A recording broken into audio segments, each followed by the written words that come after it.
दिल्ली में खुलेआम लोगों के मर्डर हो रहे हैं और बीजेपी कहती है कि क्राइम मुद्दा ही नहीं है।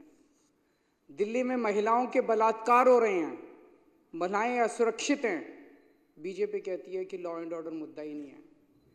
दिल्ली में सरेआम व्यापारियों को फिरौती मिल रही है, फिरौती की धमकियां मिल रही है, बीजेपी कहती है कि क्राइम मुद्दा ही नहीं है।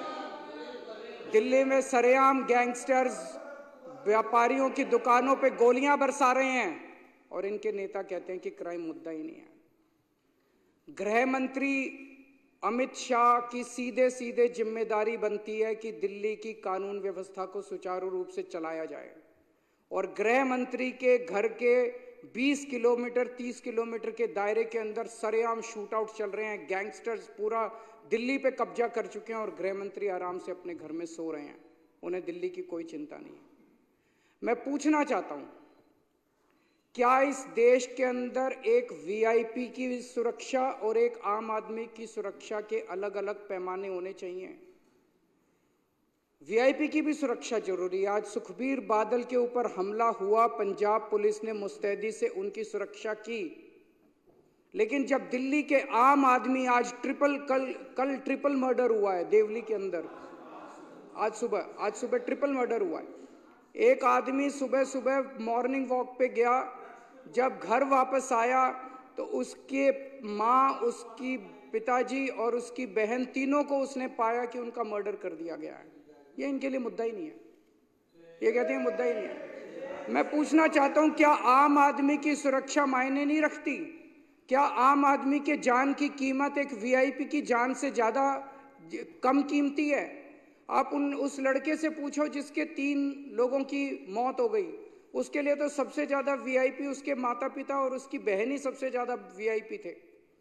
तो मैं इनको बीजेपी वालों को कहना चाहता हूं, तुम मेरे जितने मर्जी एमएलएज को गिरफ्तार कर लो, जितने मर्जी मेरे ऊपर लिक्विड गिरवा लो, जितने मर्जी मेरे ऊपर हमले कर लो, मैं तो दिल्ली के आम लोगों की सुरक्षा का मुद्दा उठाता रहूंगा जब तक मेरे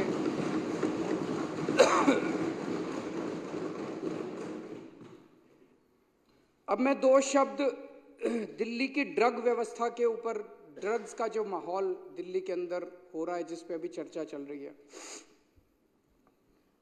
मैं दिल्ली में जगह जगह कोने कोने में जा रहा हूं। इस टाइम कानून व्यवस्था इतनी ज्यादा चरमरा गई है, खासतौर से जब से अमित शाह जी देश के गृह मंत्री बने हैं और उन्होंने दिल्ली की कानून व्यवस्था को संभाला है, तब से दिल्ली के अंदर पूरी दिल्ली की कानून व्यवस्था लगभग खत्म हो चुकी है। मैं काफी समय चुप रहा क्योंकि मैं इस पे राजनीति नहीं करना चाहता था, लेकिन जब धीरे धीरे स्थिति कंट्रोल होने की बजाय बद से बदतर होती गई तो मेरे से चुप नहीं रहा गया, क्योंकि दिल्ली मेरे ही लोग हैं। पिछले कई दिनों से जब से मैं दिल्ली के कोने कोने में जा रहा हूं, जहां भी कोई कत्ल होता है, जहां भी कोई वारदात होती है, मैं जाता हूं, लोगों से मिलता हूं। जहां जाता हूं लोग कहते हैं जी नशे की बात, कोने कोने में नशा बिक रहा है। मैं परसों माननीय मुख्यमंत्री जी कालका जी की, इनकी विधानसभा कालका जी है, कालका जी के क्षेत्र में गया, वहां पे पदयात्रा होनी थी। मैं पदयात्रा कर रहा था, लोग मेरे कान में आके बोल रहे थे, लोगों को डर लगता है बात करते हुए भी, लोग मेरे कान, सर नशे की बात भी उठाओ सर हर दुकान के अंदर नशा बिक रहा है, सर हर दुकान में नशा बिक रहा है, किराने की दुकान में नशा बिक रहा है, पान वाले की दुकान में नशा बिक रहा है, पनवारी की दुकान में नशा बिक रहा है।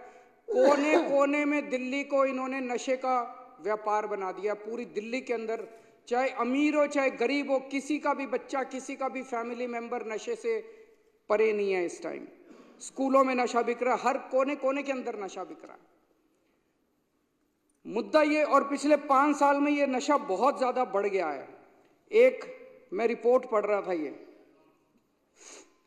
ये archives.today करके कोई वेबसाइट है, इसमें लिखा हुआ है कि कठपुतली colony, a DDA official says that ever since he joined work in the area in 2021 as many as 300 people have died due to drugs। एक कठपुतली कॉलोनी, अकेली कठपुतली कॉलोनी के अंदर नशे की वजह से डीडीए का अफसर कह रहा है कि 300 बच्चों की मौत हो चुकी है एक कॉलोनी के अंदर। ये कोई छोटी बात नहीं है।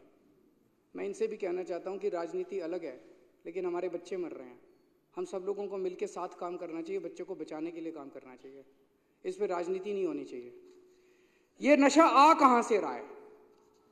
दिल्ली में तो नशा पैदा होता नहीं है, हमारे दिल्ली के अंदर तो नशा मैन्युफैक्चर भी नहीं होता।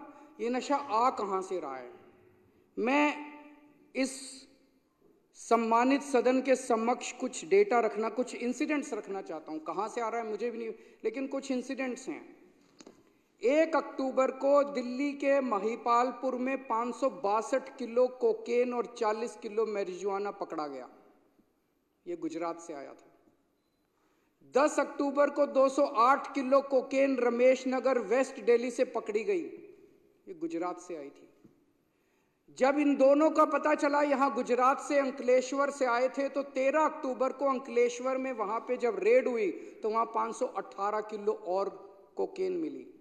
ये सारी मिला के 1289 किलो कोकेन और 40 किलो मैरिजुआना था, जिसकी कीमत 13,000 करोड़ रुपए थी। सारी गुजरात से आई थी। भाई साहब, आपके भी बच्चे हैं, आपके भी बीवी, आपके भी पड़ोसी, आपके भी रिश्तेदार, बोल लेने दो मेरे को। 15 नवंबर को नारकोटिक्स कंट्रोल ब्यूरो ने गुजरात पुलिस और इंडियन नेवी के साथ जॉइंट ऑपरेशन में 700 किलो गुजरात के तट के ऊपर 700 किलो नशा पकड़ा और 82 किलो उसी दिन जॉइंट ऑपरेशन में दिल्ली से 82 किलो कोकेन पकड़ी गई, जिसकी कीमत 4,500 करोड़ थी। वो भी गुजरात से पकड़ा गया। अप्रैल 2024 में पंजाब पुलिस ने 48 किलो हीरोइन पकड़ी, जो कि गुजरात के समुद्री तट से आई थी। मई 2022 में गुजरात एटीएस ने दिल्ली और उत्तर प्रदेश पुलिस के साथ मिलके उत्तर प्रदेश के मुजफ्फरनगर के एक घर से 775 करोड़ रुपए की 155 किलो हीरोइन पकड़ी, जो गुजरात से आई थी। इलेक्शन कमीशन ने 20 मई को अपनी प्रेस रिलीज में बताया है कि कैसे गुजरात जो है वो देश में नशे का गढ़ बन गया है। उनकी प्रेस रिलीज में लिखा है कि लोकसभा चुनाव के दौरान 30,959 करोड़ रुपए की ड्रग्स पकड़ी गई, जिसमें से 1189 यानी कि 30% नशा केवल गुजरात से पकड़ा गया। ये इलेक्शन कमीशन का डेटा है। गुजरात के अंदर फैक्ट्रियां चल रही हैं नशा बनाने की, नशा मैन्युफैक्चर करने की और नशा प्रोसेस करने की। गुजरात में फैक्ट्री चल रही है। अवकार ड्रग्स लिमिटेड अंकलेश्वर में चल रही है। अवसर एंटरप्राइजेज अंकलेश्वर में चल रही है। सेखा गांव भरूच डिस्ट्रिक्ट में एक केमिकल फैक्ट्री चल रही है जहां पे मैन्युफैक्चरिंग होती है।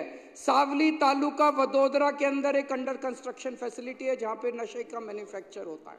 खुलेआम फैक्ट्रियां चल रही हैं गुजरात के अंदर जहां पे। और ये नशा आता कहां से है? रॉ मटेरियल कहां से आता है? रॉ मटेरियल आता है समुद्र के रास्ते। गुजरात का जो पोर्ट्स है, मुंद्रा पोर्ट खासकर,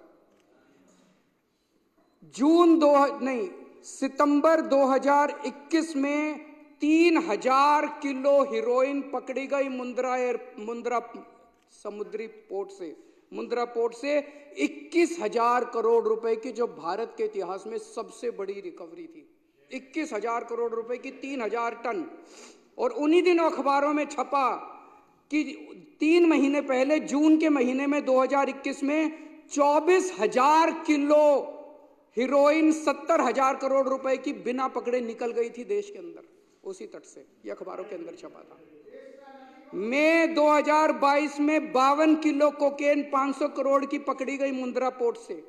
जुलाई 2022 में 375 करोड़ की 75 किलो हीरोइन पकड़ी गई मुंद्रा पोर्ट से, जो कि पंजाब ले जाई गई। जुलाई 2024 में 110 करोड़ की ट्रेमेडोल पकड़ी गई मुंद्रा पोर्ट से।